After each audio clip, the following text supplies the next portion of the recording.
En la historia de los grandes inventores hay nombres que se hacen gigantes con el tiempo, aunque en su momento fueron ridiculizados, ignorados o descartados. El de Víctor Celorio es uno de ellos. Este mexicano visionario nació en la Ciudad de México en 1954 y desde muy joven mostró un profundo amor por los libros. No era simplemente un lector apasionado, sino alguien que veía más allá del papel y de las editoriales. Se preguntaba por qué un conocimiento tan valioso debía estar limitado a las imprentas tradicionales, por qué no podía democratizarse el acceso al libro de la misma manera que la radio o la televisión lo habían hecho con la información. Esa inquietud fue el germen de una de las ideas más revolucionarias en el mundo editorial moderno, la biblioteca instantánea. Su vida no fue fácil. Desde niño tuvo que enfrentarse a un entorno lleno de carencias. Sin embargo, eso no lo detuvo. Lo que otros veían como un obstáculo, él lo veía como un reto. Y esa capacidad de ver posibilidades en medio de la dificultad lo acompañaría toda su vida. Celorio emigró a Estados Unidos en su juventud en busca de oportunidades, pero allí también se enfrentó a barreras culturales y económicas. No obstante, el tiempo en el extranjero le permitió observar de primera mano cómo la tecnología podía transformar industrias enteras, y esa observación sería clave para su proyecto. En los años 80 y 90, el mundo editorial era casi un monopolio de grandes imprentas y editoriales. Publicar un libro era un proceso largo, caro y muchas veces injusto. Los escritores que no contaban con el respaldo de una gran editorial veían cómo sus obras quedaban guardadas en un cajón. El acceso a los libros también estaba limitado. No había suficiente oferta en las librerías, las ediciones eran costosas y en países como México la distribución era deficiente.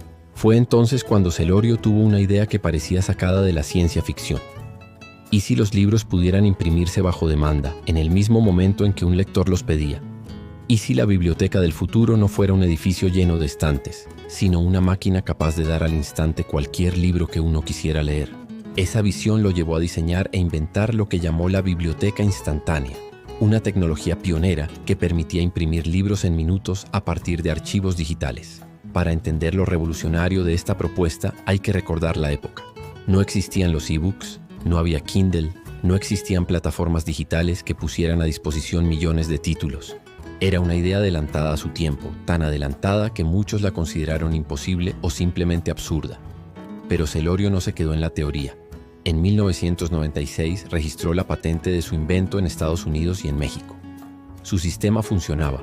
Era posible ofrecer un catálogo inmenso de títulos en formato digital y permitir que el lector obtuviera una copia impresa en el acto.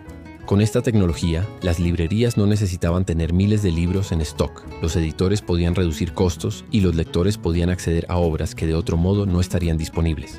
En resumen, una revolución.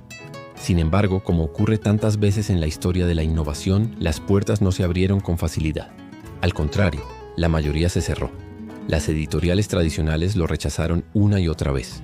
Lo veían como una amenaza, no como una oportunidad. ¿Qué pasaría si ya no se necesitaran grandes tirajes de impresión? ¿Qué pasaría con la cadena de distribución, con las bodegas, con las librerías tal como existían? La industria del libro, que siempre se había mostrado conservadora, no estaba lista para aceptar un cambio tan radical. Celorio fue tachado de loco, de soñador ingenuo, incluso de farsante. Sus propuestas eran escuchadas con escepticismo y muchas veces con desprecio. Pero no se rindió. Años enteros invirtió en demostrar que su invento podía funcionar y que el mundo algún día entendería su verdadero valor. Y el tiempo, como tantas veces ocurre, le dio la razón.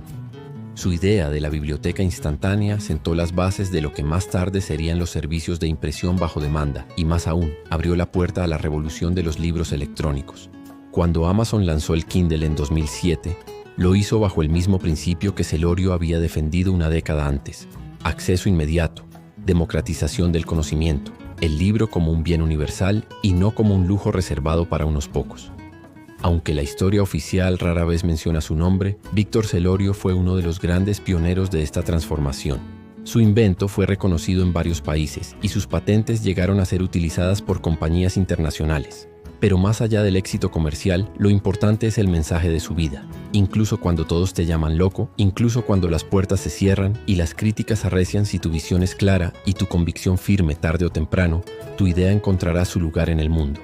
Hoy cada vez que alguien descarga un libro en su Kindle o en cualquier lector digital, cada vez que un autor independiente logra publicar su obra sin depender de una gran editorial, hay un poco de la visión de Celorio en ese acto. Él soñó con un mundo en el que todos pudieran tener acceso a la lectura y luchó contra gigantes para hacerlo posible. Su historia no es solo la de un inventor, es la de alguien que entendió que el verdadero fracaso no está en que los demás no crean en ti, sino en rendirse antes de tiempo. Víctor Celorio nos recuerda que las grandes revoluciones empiezan con una simple pregunta. ¿Por qué no?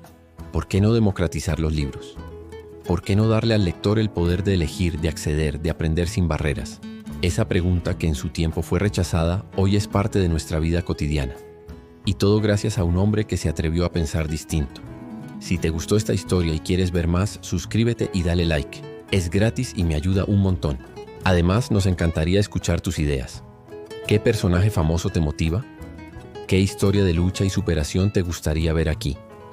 Déjalo en los comentarios, porque tu propuesta puede ser la protagonista de nuestro próximo vídeo.